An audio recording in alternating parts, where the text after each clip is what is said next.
Отец наказывал ребенка, мальчишка плакал и кричал. Кричал так горько и так звонко. Отец безжалостно молчал.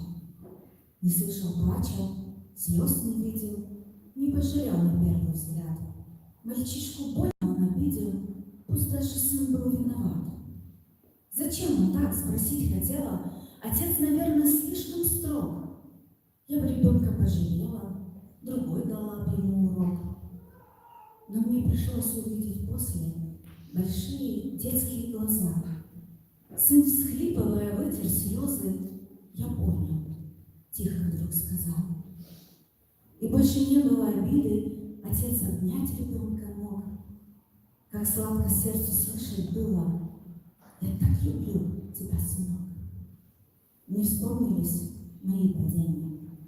И чтобы павшую поднять, когда без тени сожаления Господь наказывал опять. Как плакала я и как кричала: о Боже, ты несправедлив! Но ничего не отвечал ему. Был, как ни странно, молчалив. Не слышал плача, слез не видел. Так мне казалось. Но потом я поняла, в обиду, что Бог был любящим отцом. И дочь по-прежнему любила, меня наказывал любя. Как сладко сердцу слышать было: я так люблю тебя.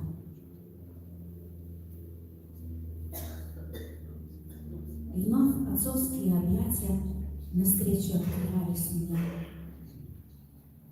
Богатство Божьей благодати, моя молитва в тишине.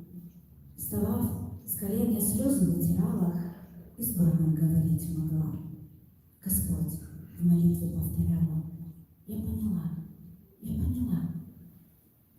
Отец наказывал ребенка, и детский крик по сердцу нож. Мальчишка, не кричи так громко.